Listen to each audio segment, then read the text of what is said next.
సినీ ప్రేక్షకులంతా ఆతృతగా ఎదురుచూస్తున్న ప్రాజెక్టులో రాజమౌళి, మహేష్ ప్రాజెక్ట్ ఒకటి. భారీ స్థాయిలో రూపొందిస్తున్న ఈ మూవీలో అగ్రతారలు ఇందులో భాగం కానున్నారు. అయితే తాజాగా ఓ వార్త వైరల్ అవుతుంది. ఏంటంటే తమిళ స్టార్ హీరో విక్రమ్ను ఈ చిత్రంలో కీలక పాత్ర కోసం ఎంపిక చేయగా ఆయన ఈ ఆఫర్ను సన్నిహితంగా రిజెక్ట్ చేశారట. అది విలన్ పాత్ర కావడం ఆయన నో చెప్పారని సమాచారం. విక్రమ్ విలన్ రోల్ చేయకూడదని నిర్ణయించుకోవడంతో ఈ ఛాన్స్ వదులుకున్నాడట. ప్రెజెంట్ ఈ వార్త వైరల్గా మారింది. అయితే తాజాగా ఓ వార్త వైరల్ అవుతుంది. ఏంటంటే తమిళ స్టార్ హీరో విక్రమ్ను ఈ చిత్రంలో కీలక పాత్ర కోసం ఎంపిక చేయగా ఆయన ఈ ఆఫర్ను సున్నితంగా రిజెక్ట్ చేశారట. అది విలన్ పాత్ర కావడంతో ఆయన నో చెప్పారని సమాచారం. విక్రమ్ విలన్ రోల్ చేయకూడదని నిర్ణయించుకోవడంతో ఈ అవకాశాన్ని రిజెక్ట్ చేశారని టాక్. దీంతో ఈ పాత్రలో పృథ్వీరాజ్ సుకుమారన్ నటించనున్నట్లు తెలుస్తుంది. ప్రెజెంట్ ఈ వార్త వైరల్గా మారింది. ఈ మూవీలో మహేష్ బాబు సరసన గ్లోబల్ బ్యూటీ ప్రియాంక చోప్రా హీరోయిన్గా నటిస్తుంది.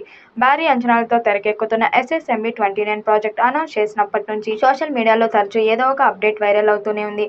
ఫారెస్ట్ అడ్వెంచర్ బ్యాక్డ్రాప్తో రూపొందుతున్న ఆ సినిమా షూటింగ్ ఇప్పటికే ప్రారంభమైంది. తన సినిమాలో షూటింగ్కు ముందే ప్రెస్ మీట్ పెట్టి అన్ని డీటెయిల్స్ అనౌన్స్ చేసే జక్కన్న మహేష్ మూవీ విషయంలో విరుద్ధంగా ఉంటున్నారు. అది కూడా ఆయన స్ట్రాటజీలో భాగమని అంతా చెబుతున్నారు. అయితే సినిమాలో మహేష్ బాబు, ప్రియాంక చోప్రా, పృథ్వీరాజ్ సుకుమారన్ నటిస్తున్నారన్న విషయం తప్ప మరో యాక్టర్స్ కోసం రివీల్ చేయలేదు. మరోవైపు బాలీవుడ్ నటుడు నానా పటేకర్ SSMB 29లో నటించడానికి నో చెప్పారని వార్తలు వస్తున్నాయి. అది నిజమో కాదో తెలియనప్పటికీ మహేష్ తండ్రిగా నటించడానికి మేకర్ ఆయనను సంప్రదించారని గుసగుసలు వినిపిస్తున్నాయి. 20 కోట్ల రూపాయలు పారితోషికం ఇస్తామన్నప్పటికీ తిరస్కరించారని వినికిడి. దీంతో ఆ విషయం వైరల్గా మారగా రాజమౌళి సినిమాలో ఆఫర్ కోసం అంతా వెయిట్ చేస్తారని, ఈయనేంట్రా బాబు రిజెక్ట్ చేశారని కొందరు నెటిజన్లు కామెంట్ పెడుతున్నారు. అయితే కారణం ఏంటని మరికొందరు అంటున్నారు. ఏదేమైనా SSMB 29 కాస్టింగ్ డీటెయిల్స్ ఇంకా సీక్రెట్. మరి రాజమౌళి ఎప్పుడు రివీల్ చేస్తారో వేచి చూడాలి.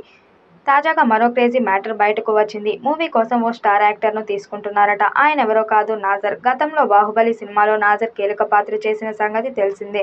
ఇప్పుడు మళ్ళీ ఆయన్ను మంచి పాత్ర కోసం తీసుకుంటున్నారట. ఈ మూవీలో ఓ కీలక పాత్ర కోసం ఆయన్ను సంప్రదించినట్టు తెలుస్తుంది. ఆయన కూడా ఓకే చెప్పడంతో మూవీలో త్వరలోనే జాయిన్ కాబోతున్నారు. కాకపోతే మూవీలోకి ఎవరెవరు తీసుకుంటున్నారనేది మాత్రం ఇప్పటికీ సస్పెన్స్గానే ఉంచుతున్నాడు రాజమౌళి. ఈ సినిమాకు గరుడ అని టైటిల్ పెడతారని సమాచారం. ఆఫ్రికా అడవుల నేపథ్యంలో సాగే కథలో ఈ చిత్రాన్ని తెరకెక్కించనున్నారని తెలుస్తుంది. అలాగే ఈ సినిమాలో మహేష్ బాబు కొత్త లుక్లో కనిపించనున్నాడు. కొన్నాళ్ళుగా ఈ సినిమా కోసం ప్రత్యేక శిక్షణ తీసుకుంటున్నారు మహేష్ బాబు.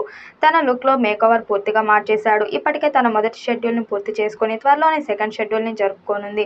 బాహుబలి RRR ఫేమ్ విజేంద్ర ప్రసాద్ కథని అందిస్తుండగా దుర్గా ఆర్ట్స్ పతాకంపై KL నారాయణ కనివిని ఎరగని బడ్జెట్తో నిర్మిస్తున్నాడు. కీరవాణి సంగీత దర్శకుడు కాగా షూటింగ్ ఇండియాలోనే కాకుండా ప్రపంచంలోని పలు దేశాల్లో జరిగేలా ప్లాన్ చేస్తున్నట్టుగా కూడా వార్తలు వస్తున్నాయి. 1000 కోట్లతో తీస్తున్న ఈ చిత్రం పాన్ వరల్డ్ స్థాయిలో అన్ని భాషల్లో విడుదల చేయబోతున్నారు. మరి ఈ చిత్రం ఎలాంటి రికార్డ్స్ క్రియేట్ చేస్తుందో చూడాలి. ఈ వీడియోపై మీ అభిప్రాయాన్ని కామెంట్ బాక్స్లో తెలియజేయండి. వీడియో నచ్చినట్టయితే లైక్ చేయండి, షేర్ చేయండి, కామెంట్ చేయండి. మరిన్ని అప్డేట్ కోసం మన ఛానల్ సబ్స్క్రైబ్ చేసుకోండి. నోటిఫికేషన్ కోసం పక్కనే ఉన్న గంట సింబల్ని కొట్టండి.